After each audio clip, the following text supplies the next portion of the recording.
Hello, welcome back to Meant to Move. I'm Vanessa, your host. This week, I'm very happy to have back my friends, Rhys and Jessie. These are my colleagues from Technogym, and I've had the pleasure of working with these guys for quite a few years now, and they're excellent at what they do. They were on quite early on in the podcast world. If you haven't heard their episode, I highly recommend going back to it. It's a really great precursor to what we're going to talk about today. And today we talk about a machine made by Technogym, not from Technogym, called Checkup, which assesses something called WellnessAge. And we're going to go into why this is a really useful measure and what it is and what it does. But on a broader context, this conversation is still about testing, is still about metrics, but it's about the importance of understanding when and why to implement different tests, how accessible they are for you, what they actually really mean in the nuance of your life and in the context of your life, and how they apply. Like, what are you going to do with the answers that these tests give you? And as always, these guys just make it really easy to understand, really simple, and it's just a really enjoyable conversation. So I'm really looking forward to having them back and having you listen. Make sure you hit up the show notes because these boys have very generously said that they will get in touch with anyone who is interested about Checkup. You can ask me as well. In Sydney, Rhys and I are both in Sydney. Jesse's all the way in Brizzy or Goldie. So hit us up. This is a really cool test, everybody, or bunch of tests, and I'm excited for you to hear about it. If you enjoyed this episode, I would love it if you could share it on your favorite social media platforms. Whether it's Instagram or LinkedIn, your share can help someone discover the power of mindful movement. Use the hashtag #MeantToMovePodcast so we can see your posts and connect with you. Hello, we're back with Rhys and Jessie. Hey team, how are ya? Very good. How are you? Pretty good. Rhys? Yeah, awesome. Thanks, Ness. I'm so glad to have you back on. These boys, I'm very lucky to work with these boys. And while I don't get to see Jessie so often, it's nice to see your face on here. Our first episode that we did together went really well. We talked about measurements, but it was pretty broad. We went through a lot. And some of the discussion that we had, I think, really opened up some tangents and some rabbit holes, and today is the rabbit hole day. Today is the day where we can dive, and I know that Rhys is absolutely dying to answer this first question. Absolutely dying, because last time we didn't talk about a really cool new innovation from Technogym. It's called Checkup, which is essentially a test machine. It is the test machine, but I will let you talk about it, and our conversation from here will stem.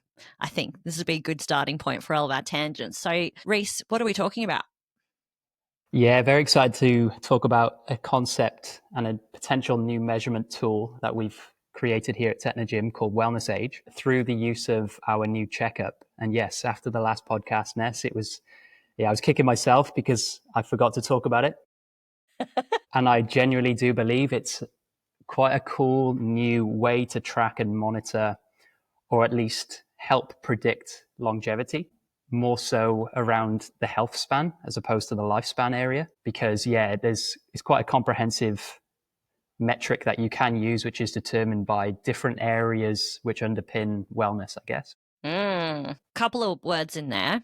I'm going to shoot across to you, Jessie, quick fire. When you hear the word health span and lifespan, when we're talking about measurements specifically, what comes up for you when you hear that? The way I would describe it would be how long you live, moving well, being happy, being able to get through your activities of daily living with minimal discomfort, pain, limitations. Because, there's a difference between living long and living healthy for a long time.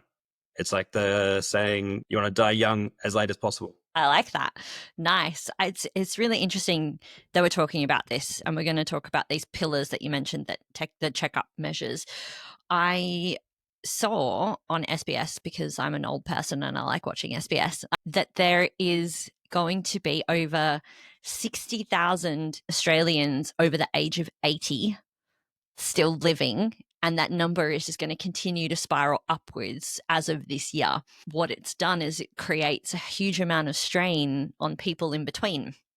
So people living in their middle age have kids, maybe teenagers, but then they're also caring for their parents, for these kind of older adults who we're talking about here. And you're talking about longevity, who may not necessarily be so healthy into this, 80-year-old range. So I think this is super, super relevant.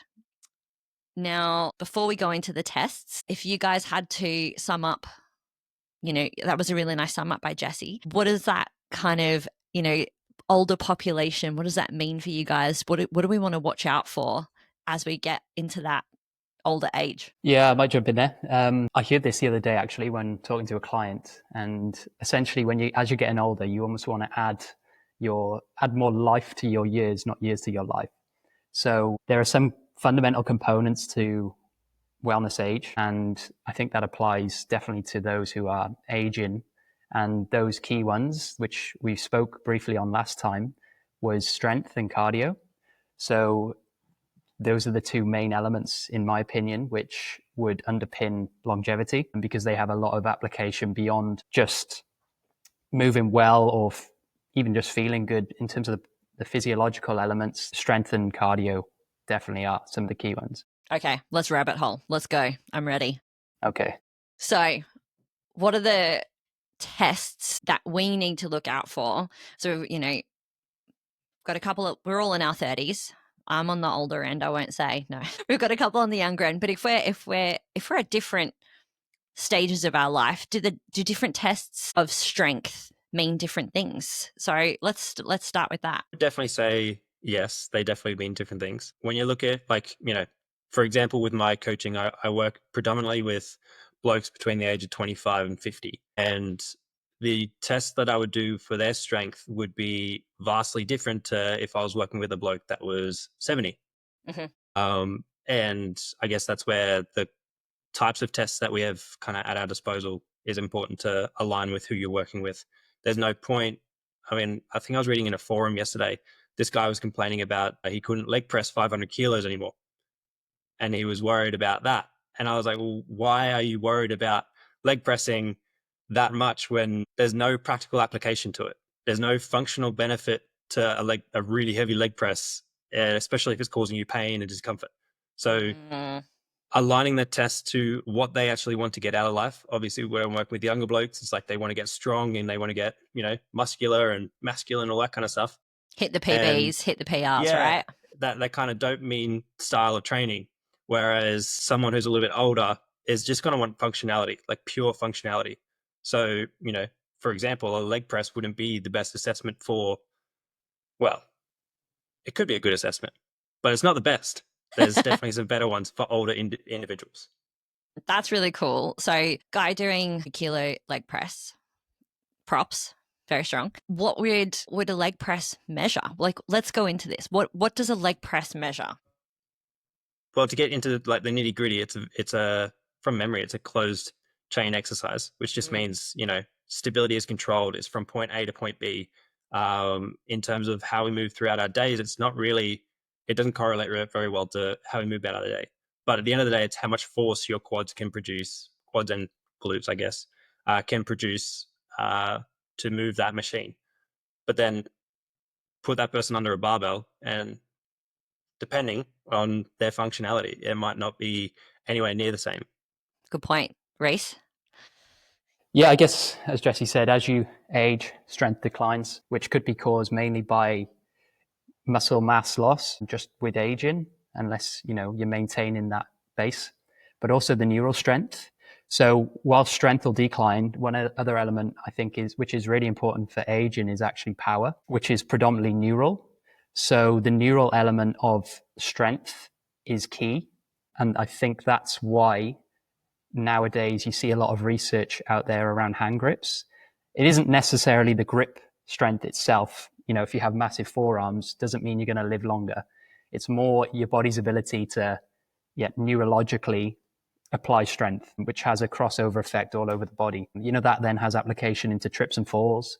If you can almost absorb your weight is going to reduce the impact that that injury could have on you, which could be reduced mobility, which means then that leads to maybe some mental issues because you haven't got the movement that you've potentially once had, and you're now desk bound at work, or you're sitting on the couch because you've broken your hip. So yeah, I think the neurological side of strength is the key thing here, which is very important to test, which also then comes with power testing as well. Okay.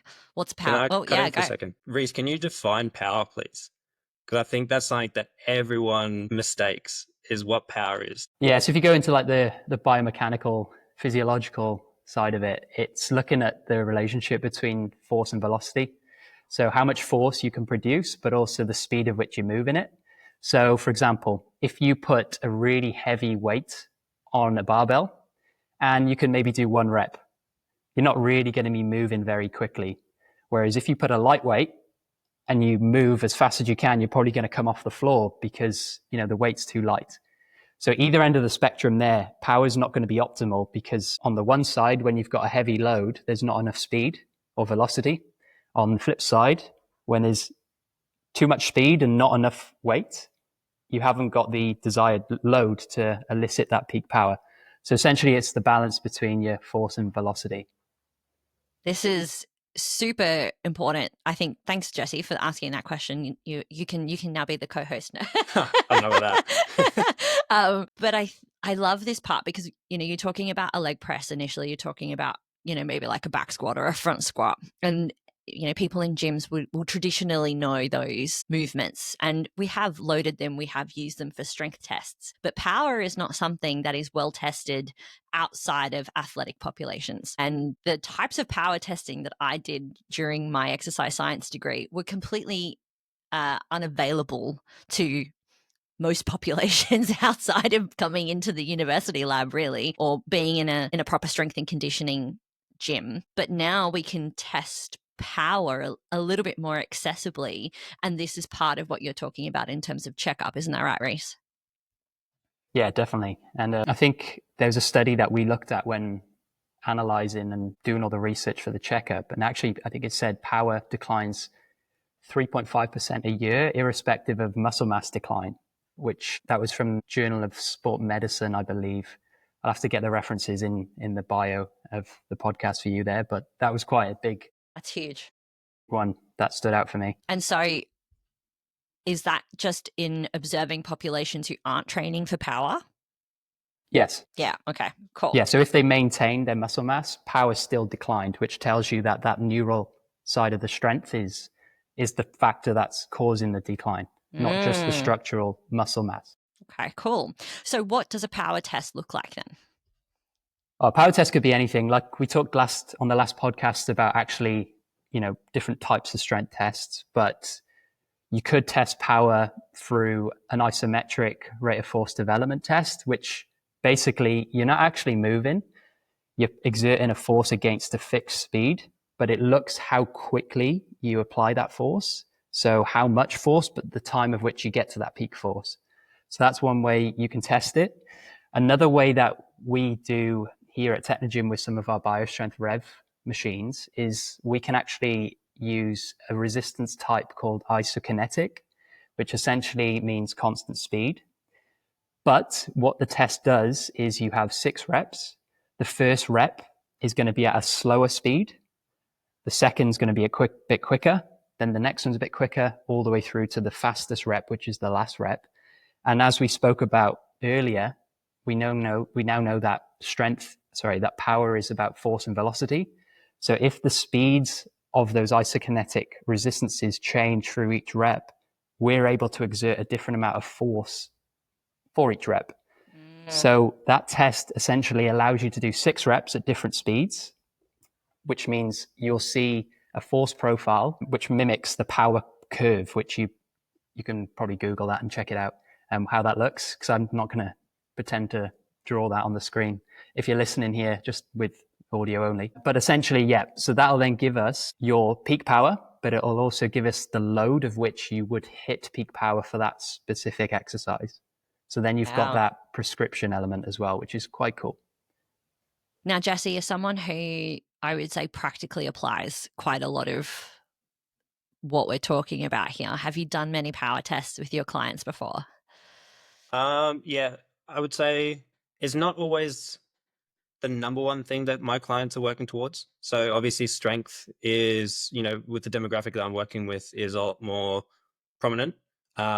Situations where I'll get someone working with power is if they were to, enter a fitness competition of, when you're looking at like CrossFit style workouts and things like that. That's where I'll assess power, because a lot of cases with those workouts, they're based around speed and weight. So whether it's high rocks and you're trying to push a sled, or it's, as many, what do you call it, like clean and snatch in a certain amount of time frame, or whatever it might be, like that's where I would assess with power. Mm. But then inversely, like I have worked with some elderly populations, more so back when I was studying and in my placements, and like to kind of look at like a backyard test, I guess you would call it, like a very primitive test. For elderly people is more like the squat test, like how fast you can squat, Mm. or like the timed up and go kind of test. So either one of those tests, like they are multifaceted, like looking at power from a more body weight focused situation. Because most of these people, they probably can't actually, well, it depends on their strength, but they probably can't even actually move additional load. So doing these body weight based power assessments are quite useful. So as I said before, like the timed up and go and the stand test, those kind of ones, and even the checkup has the cardio assessment. That's kind of similar with the squat test. That's a different parameter though. Yep. But these We'll get tests are there. really good, more so for elderly people or people who are completely untrained, because it's easy accessible, as well as it looks at things like, well, I guess there's an aspect of cardio, but there's also stability and balance and obviously strength there as well. And it's all about how fast they can move, which is then once again. That's cool. I like that. And as someone who, funnily enough, I didn't do this on purpose, but I actually yesterday played with a 1RM strength test for myself. I don't know if you saw my absolute fail. I decided to, yeah, he's nodding, yes. I put a 16 kilo weight vest on myself, and you guys can do the maths. I weigh 51 kilos, so that's fun, and decided to try a 1RM pistol squat. Wow. Jeez. Yeah, it was pretty funny. I'm not going to lie. So my very first rep, I don't know why I decided to do it on a step. Like you took a tumble there. Yeah, I took a tumble. It's the nicest way to say it. The reason why I bring this up is because you're talking about this is where our tests start to intersect between power, stability, mobility, and when you're looking at something that's very specific, like a strength or a power test, the reason why they use them in science is because they can be very specific and it does measure something. But for a general population, it also means it's harder to test it usually because you need a specific machine. But the beauty of strength testing is that you can make a strength test out of anything. It's just you have to make sure that you measure it in the right way, and don't measure your pistol squat with a weight vest on a bench when you haven't done it before. Is what I'm trying to say. It's definitely a better protocol. And the second time I did it, I was on the floor on my hard surface, and I think I kind of managed a rep mostly. I would say it's about an 85-90% rep. And I was pretty happy with that in terms of, strength. I would suppose that's definitely much more strength. It took me a long time to get out of that bottom position. That's not power there. But I think that what I love about, when we look at a strength test, we've already talked about so many different types of tests and why they're important. It's really cool. Yeah, it's easy to get lost, isn't it? There's a lot of different tests, and we spent the first 18 minutes talking about strength and power. Yet most people don't have access to most of the equipment that we're talking about. So, something simple, hold an isometric position, get someone to time it. That's quite a nice little strength test, which is, has got a good crossover there to most of the stuff that we're talking about for sure. Yeah. Yeah. We spoke last time, we got off on a massive tangent there, talking about all the different tests. And it's quite hard, I guess, for practitioners and coaches and trainers to actually pick a test that they need to do to get the desired data that they want. So, yeah, I would say just pick a number of tests that you feel comfortable delivering for your demographic and your members, and build your own data around that as well. if you haven't got access to some of the cool piece of equipment and software solutions that fortunately we have.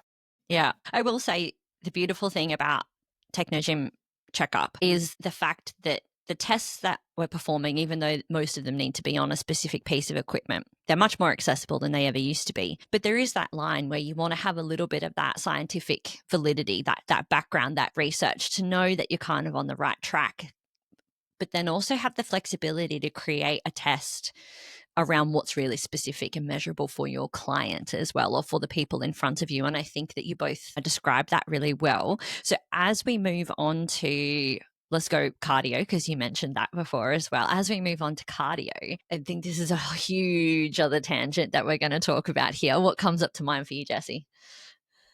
I guess with any testing, it's if you want it to be a valid test, it needs to be repeatable, and you need to control as many variables as you can. So if you when you're doing, say, pre-testing and post-testing, there's no point doing two different tests, because even within those tests, there's going to be too many variables that, let's say you did a VO2 max test on a bike versus a VO2 max test with a run. Like, the two variables are completely different and not going to be you can't really compare the two. It's like apples and oranges. So with cardio, I think it comes down to picking the right test for what your goals are, and in what way do you want to improve your cardiovascular fitness. I like it. What are the tests that we're looking at on Checkup, Rhys? Yeah, so when we're talking cardio, the ultimate metric we're looking at is your VO2 max, which essentially is your body's max ability to take in, transport, and use oxygen. So that's looking at your respiratory, your vascular, and then your muscular system and how they interact. So that's the metric that we're talking about here when we're talking about the cardio test. Now, there's almost 3 ways you can test this on the Checkup. One is actually performing a maximal VO2 max test on a Technogym piece of equipment. We've also then got submaximal tests. That was me making a face. That was me making a face for maximal testing, everybody. Yeah, so that'll probably take a good maybe 14 minutes to hit your max VO2 on either like a ramp test or a step test, where essentially every bit of time, minute or whatever the protocol is, it will increase the intensity of which you might run, cycle, or walk on an incline.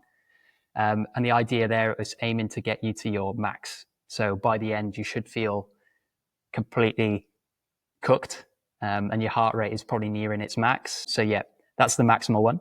That's probably the most valid because it's actually taking you to max. If you take a step back and you've got a client who may not be able to hit their max for safety reasons, we do have the submaximal tests as well, which basically predict the VO2 off your heart rate and where you finish. So that is a safer bet than taking them to max. So that means, we can start to analyze VO2 max on maybe those older populations who, is not safe to get to their peak. And the third way is through a protocol called a squat test, which essentially looks at your heart rate recovery. So the protocol involves completing a number of squats within a set time frame, and then looks at how quickly your heart rate recovers back to more towards the rest. And then that is a metric which we can then predict VO2 from. So that's a quicker test.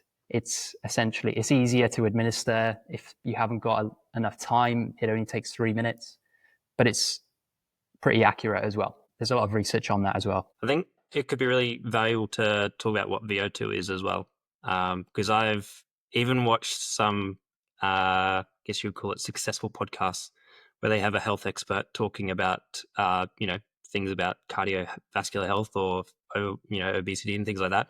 And they couldn't even describe what VO2 max was. So I think it's something that not a lot of people actually know what it actually is. Everyone knows, or not everyone, but some people might know, yeah, it's a measurement of your cardiac health, but what actually is it? So, Jesse, you're already on it. You're already on it. You're already on it. Yeah, so VO2 max is essentially how efficient your muscles are at drawing in the oxygen to use for exercise. So obviously, I mean, I've probably got these percentages wrong, but I think it's around 23% of the air we breathe in is oxygen, and then we usually breathe out around 21 to 20%. I might be 1 or 2% off there, but roughly around there. So we don't use all the oxygen that we breathe in. So our lungs aren't the limiting factor, like unless you've got some kind of lung condition, or maybe if you're vaping heaps or something like that. But VO2 is a measure of how well your muscles can utilize the oxygen that's in your blood. So that transfer of the, I guess, gases between CO2 and oxygen is what your VO2 max is. So that's what you're trying to improve. And it's also completely different utilization when you're working at, where we're at right now. We're just chilling out, we're breathing, our body's able to utilize the oxygen pretty efficiently in our body. But when you're working hard or really, really, really hard, if your body is not trained for that, you're not going to have efficiency. And that's really what it's looking at when we're doing a max test, right? And for anyone who's ever done a max test, and I know you both have, and I have as well, they're not nice. They're really not nice. And like, if you had to make a case, guys, about, why you would do one, what's your case that you're making for it? Well, I guess it's finding out the best predictor of longevity. So if you've got a high VO2, you're more likely to have a greater health span. So I think that's quite an important one. Nice. Jesse? I mean, yeah, it really comes down to, like, depends on what population you're looking at, but whether you're looking at athletes and it's going to improve their performance in sports, whatever that sport might be, or you're looking at the weekend warrior that's doing their first marathon, or you're looking at someone who is, high risk of cardiovascular disease or something along those lines. It's like, regardless of which category you're in, VO2 max is a very valuable measure. You're right, because it comes across all of them. I would say in terms of who wants to do a VO2 max, I don't know if anyone actually wants to do a VO2 max. We all have like this memory of high school when, they force you to do the beep test, and that's a VO2 max test, essentially, without measuring your heart rate. It's kind of a different type of predictor, but it's the same thing. And for someone I think I've done about 7 or 8 lab max tests before in my life, where they hook you up to the whole apparatus and they're measuring the oxygen in and out. I'm honestly really glad that I did that for a couple of reasons. And number one is that I don't think that many people actually get the opportunity to really actually push to your maximum. And mentally and emotionally and whatever else comes up for you, that's a really big achievement. Like that's pretty big for the resilience piece. It's pretty big for you knowing fundamentally that you are able to push yourself that hard. And so when people ask me, like, why would I do the test? Like, that's why you do the test. Your reasons, the scientific reasons, are all there. But I think that we forget that these tests, strength, cardio, these are ultimately super challenging tests that that's the added benefit of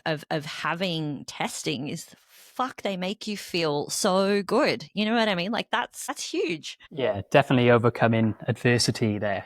That's probably a way to summarize that, Ness. And 100%, like when you're training and you have to know the intensity zones in order to adapt quicker. So yeah, I guess I'd agree with you there. Love it. And at the end of the day, it's what gets measured gets improved. So, like, if you do have a goal for whatever realm you're training in, then you want to measure that outcome, and you want to have a standardized measure that you can come back and repeat that test to actually get an accurate score. Yeah, very valid. Love that. So in terms of Checkup for Technogym, we've covered 2 out of 6 pillars. Were we right?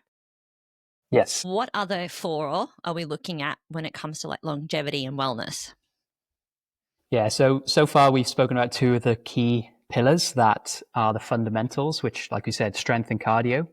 The other fundamental is body, which most people are, they're quite well aware of body composition and some of the metrics that you can get from different BIA scanners or DEXA scans.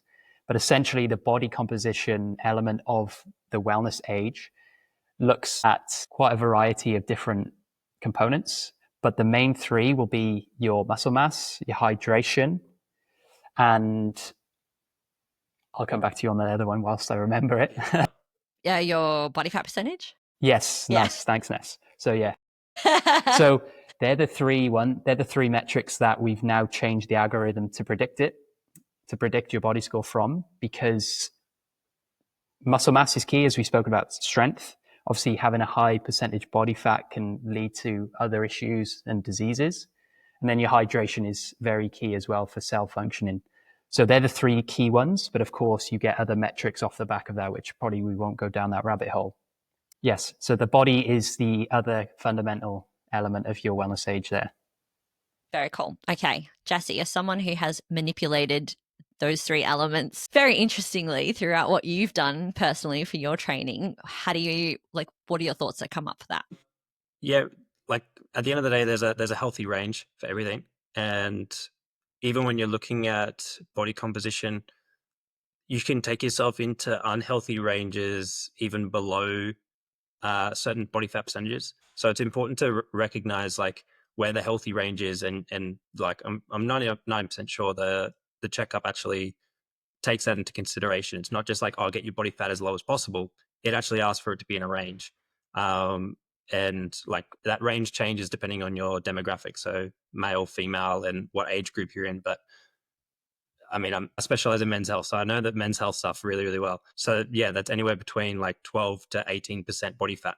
And even for myself, when I've manipulated myself well below that 12%, you feel it. You really feel it. But then when you're above that 16%, guess what? You also feel it, like, and probably even worse. So there's always that kind of happy place you want to be with your body fat percentage. And then I guess another realm that I researched or kind of used myself as a test dummy for recently was to prep for a marathon at the same time as increasing my body weight.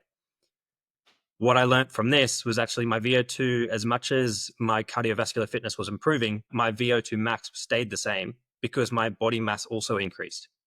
So as much as I was more efficient at pumping the oxygen around my body and utilizing that oxygen, I had more muscle mass. I had more mass to utilize it. So therefore, total efficiency was net zero. So as much as I was going for these long runs and all that kind of stuff, my VO2 max stayed the same, even though I felt much more capable of doing these runs. But at the end of the day, my VO2 max was exactly the same because it ties to, because it's VO2 max is like the measurement is milliliters per kilo of body weight. So if you're increasing your body weight, it's going to change that milliliters per kilo. So that was a more interesting aspect that I found out myself recently. That's cool. That's a really great like representation, I suppose, of the intersection again of like these tests and how they start to paint a picture about your overall health. I think that's really clever. I mean, for me, with this body comp stuff, I'm not a coach, as you know, who focuses on transformation or who really even looks too much at the numbers of weight and those kinds of things. What I find really fascinating from the use of technology in these types of scanners and tests is how much more information you can get, like you said, about your hydration and your cellular health. And that to me was like mind blowing. That was really, really cool because I heard a crazy stat about athletes that about, it was like 30 or 40% of athletes are actually pre-diabetic. And it's because, yes, they have all this muscle mass, but their nutrition, like they're eating really like high sugar, high carb foods to fuel themselves, to fuel their performance. So when they stop training like an athlete, it really puts them at risk. And if they don't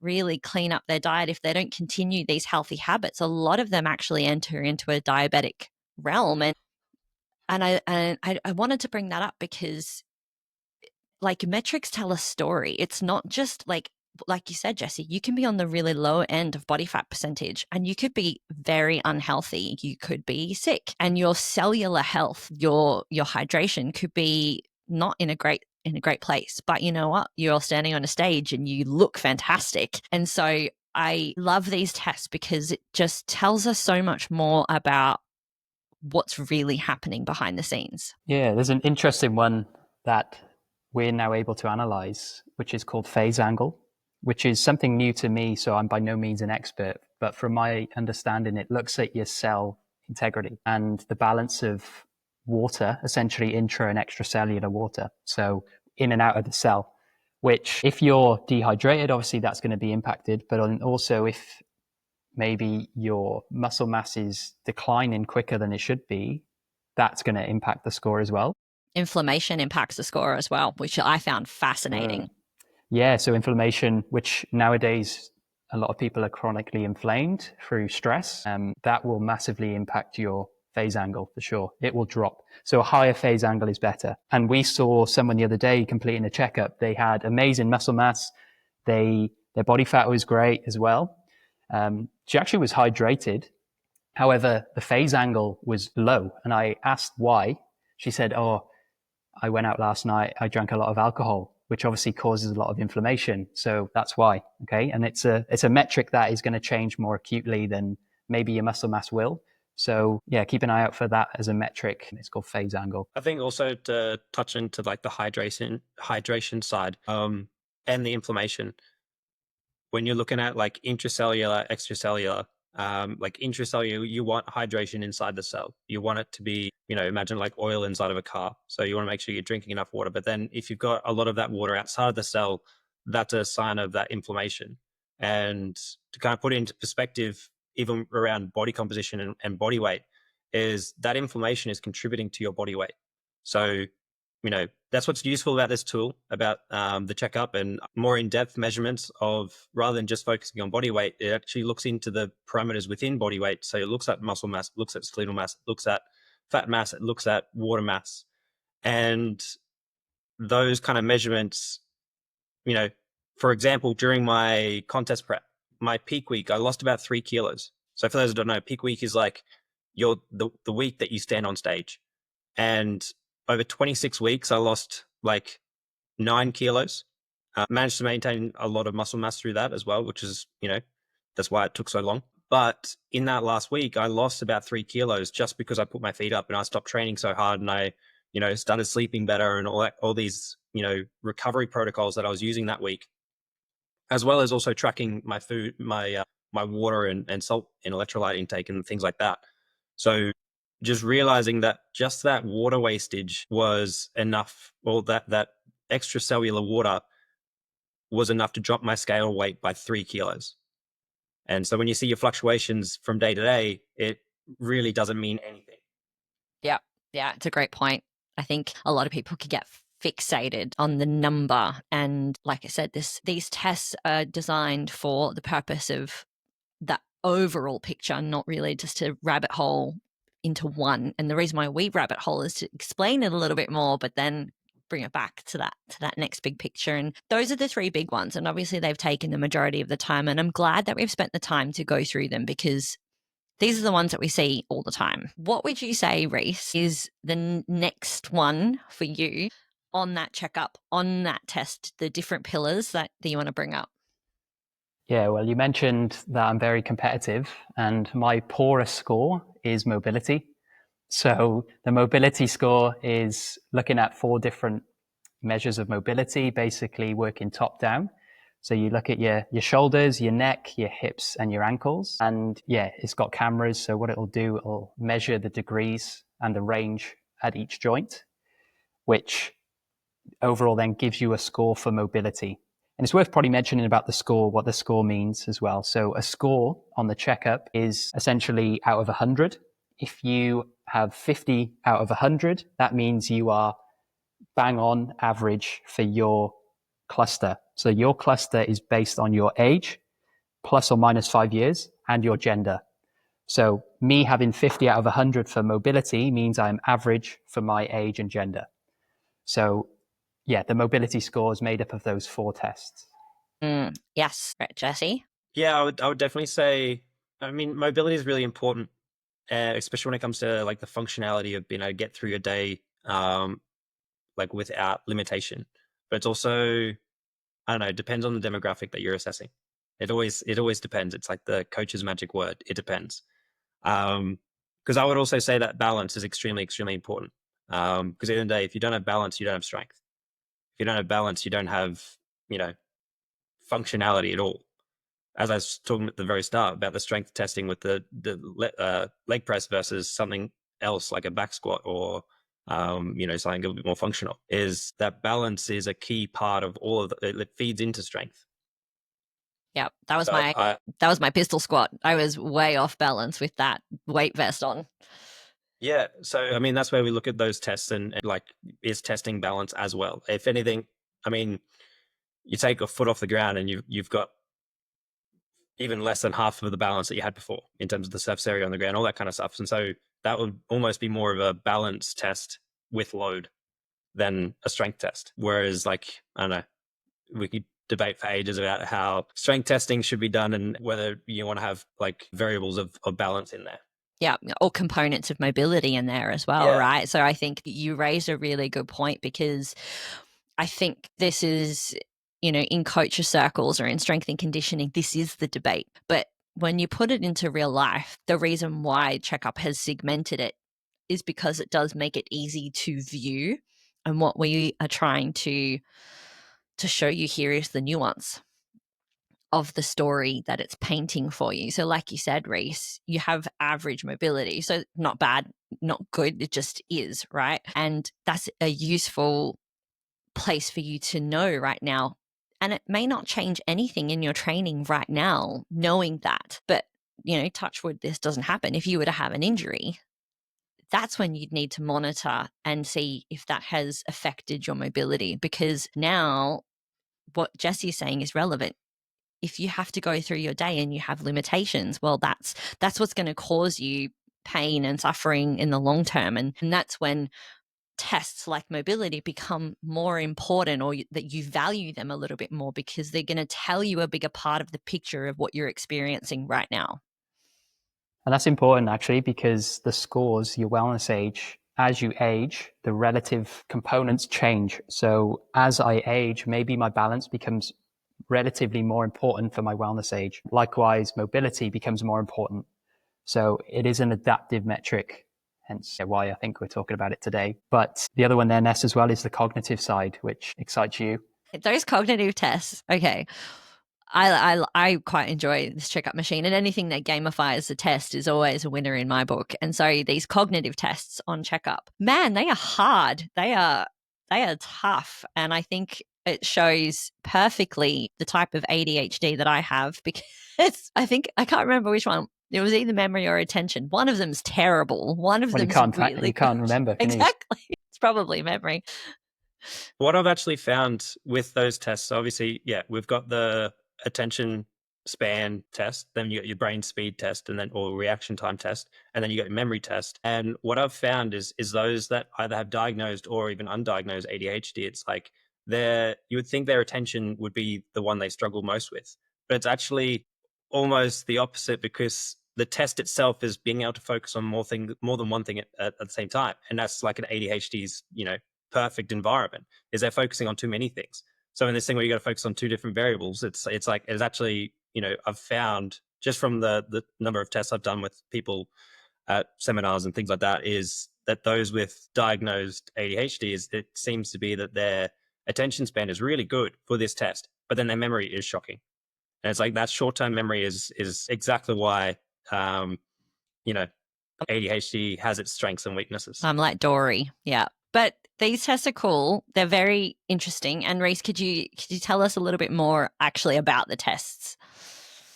Yeah, so it's the one element in the Checkup that we actually haven't developed ourselves. So we partnered with, I believe it's Brain HQ out of the US, who are experts in cognitive training. And as we know, as we age, cognitive fitness, let's say, declines. Actually now, I think it's 82% of people, based on a survey in 2023, believe that mental and emotional health are just as important as physical.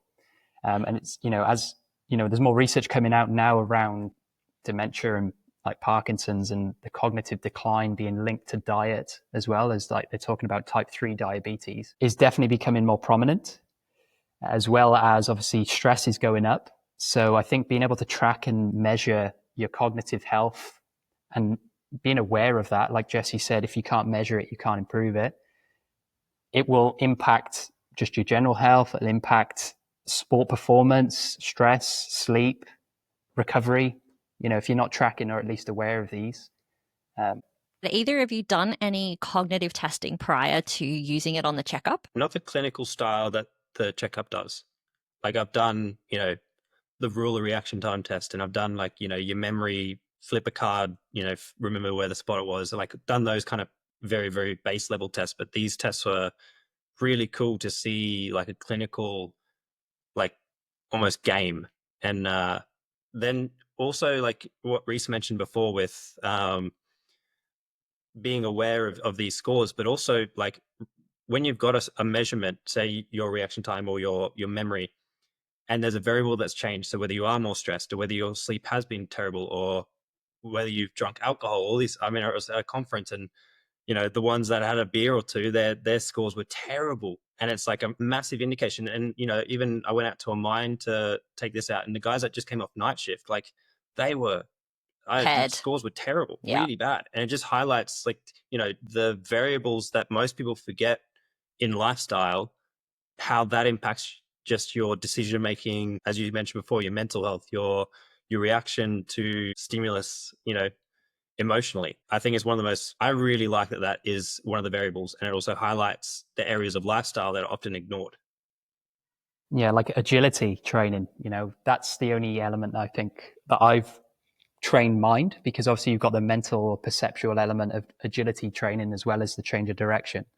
And actually, if you think about most of the ways we train, it's very, apart from going to play football or soccer, as you call it here, it's very closed skill as opposed to open. Yet most of the things that we do day to day, like having to stop at a sudden stop at a red light or react to a ball being thrown at you, we're not really doing many open skills in training, especially in group as well. So I think the application for practitioners or trainers or group fitness instructors is include more play, include more games in your warm-ups after your main session, because then, you're training the agility element, you're changing the reaction time, the brain speed, even building community as well, which actually probably is another element that should be in the checkup, the social side. Don't know how you'd measure that though. How many followers you got on Class Instagram? attendance. You make a great point, and I'll highlight it with a practical story. Quite literally, yesterday, driving through a school zone, I'm going under the speed limit, and a child on a bike pulls out right in front of me. That's what we're talking about. The ability to recognize that from my periphery. So you can see, you have that, that wide perception, you can take in your surroundings and you can react to it really quickly. Child was fine. I stopped. Luckily, his tire just kind of clipped like my tire, but he didn't bounce off or anything like that. He stayed on the bike. I had a freaking heart attack. But that's where it's important. Like, that's where it's so important. And, that was a lucky one because nothing bad happened. I was just, after the initial fright of it, was frustrated at the child because he wasn't wearing a helmet and not looking where he was going. But that's why you need it, because that could have gone a whole nother way as well, right? Yeah, I think we need to do a lot more of that, a lot more mental training and applying that through groups, because it's fun. We're all adults. When you start playing a game with adults, they just start to smile. They don't feel like they're exercising, which is the most common barrier. People actually don't like the feeling of exercise. So playing games means that they're distracted, which means maybe they're going to have a bit more fun and adhere to an exercise program for longer, which improves all the other 6 components then of the WellnessAge. So finishing on WellnessAge after all of this, we've done 6 tests. What happens? Yeah, so once you've done your 6 tests, you will have the most accurate WellnessAge prediction, because if you have all 6, it's got more validity based on the calculation. You can get a WellnessAge after doing 3, as long as you do one of the fundamentals, strength, cardio, or body. However, let's say we've done all the 6 tests, you then get a WellnessAge, which a WellnessAge is different to your chronological age because it's more of a measure of your physical fitness or your functional health as opposed to your actual clock age. So it's a better representation of longevity or health span as opposed to your lifespan. And then if you've got a good score, ideally your WellnessAge should be below your chronological age. So that's the overall aim. What's yours, Jesse, the minute? Probably quite low. I mean, I'm fairly sure there's some data in there. It's not mine, so I can't really reference it. I'm going to use that excuse at least. But I actually think it's 23. And considering I'm 28, that's 5 years off my chronological age, which I'm very happy with, even if it is some other people's data. So I can't say it's super accurate. It's not a very valid assessment. You need to get back and do some of your own tests, mate. Yeah. To all of them, yeah. Yeah. In terms of WellnessAge, what are your thoughts about it, Jesse? I think it's extremely useful as almost like an education tool. if I said, hey, your VO2 max is 45 milliliters per kilo of body weight, you're going to be like, well, what does that mean? If I said, your 1RM predicted 1RM back squat is 100 kilos, you're like, oh, that sounds cool. But the translation doesn't actually make much sense to most people. It's like where, as I said before, old mate was using 500 kilo leg press as his metric to whether he was strong or not. And it's like, well, that's beyond strong. But then he was measuring stability, all the rest of it. But this WellnessAge provides an understandable number. Everyone knows, hey, if I'm 30, I better be 30 or below, because if I'm 40 and biologically, then I know something's wrong and I've got to improve that. So I think it's a great education tool, a great way to kind of open people's eyes with a very simple measurement that everyone understands. I really like that description. I think that that's really smart. Very, very cool. I agree with you wholeheartedly, because I think the problem with testing is it's scary. It sounds scary. It is scary. It puts people into positions of, those feelings of judgment and shame, and it can bring up some potential bad memories for people. So something that's more accessible, that doesn't feel so clinical, that is easy to do, that actually produces something that you can use as well, I think is so, so important. The last question to finish: if someone has heard this, both of you, and they're like, oh, I want to start doing some tests, or I want to do a checkup, where are you wanting to steer them to be able to start this process? Rhys, you're up. Yeah, well, we're fortunate enough to have access to a checkup here in Sydney in our showroom in Rushcutters Bay. So maybe we can put something in the description or the comments or something to the pod so you can book in a checkup, come along and we'll test you out. Otherwise, we do have quite a few gyms around and corporate locations as well, not just gyms, using the checkup. So again, maybe feel free to connect with me. I can connect you with the nearest facility for you to go and try it out. Love that. Thank you. And for Queensland, we've got coming up very soon is the Queensland showroom. So we're going to have a checkup up there. So that's in Newstead in Brisbane. I don't know the exact opening date, but it's coming very soon. So yeah, I guess we pop something in the description to stay in touch with me if you are in Queensland, Brisbane based, Gold Coast, all that kind of stuff. And yeah, as we said, we've got a number of gyms up here that are also rolling out, gyms, clinics, even residential places and things like that are getting the checkup. And I swear I'm going to buy one day. They're that good that I'll have one day. I agree. Just in my house. Yeah, just yes, why not? That would be an excellent way to just finish the home gym. I love it. I think that if anyone wants to start on a testing journey, the first thing they need to ask themselves is why and what they want to test. That, I think, is probably the biggest one. You can refer back to our first conversation, and Jessie, you talk a lot about other things to measure, like sleep and bloods and all of this kind of stuff. Have a listen to both, because I think that they offer really interesting perspectives about tests and what's happening in our body in terms of health and longevity. I thank you both for your excellent chat today again. Thank you. And I'll have to get you again in season 2. Season 2, I love it. I might add one more thing quick. Do it. So once you've done your testing, quite often people don't know where to go from there.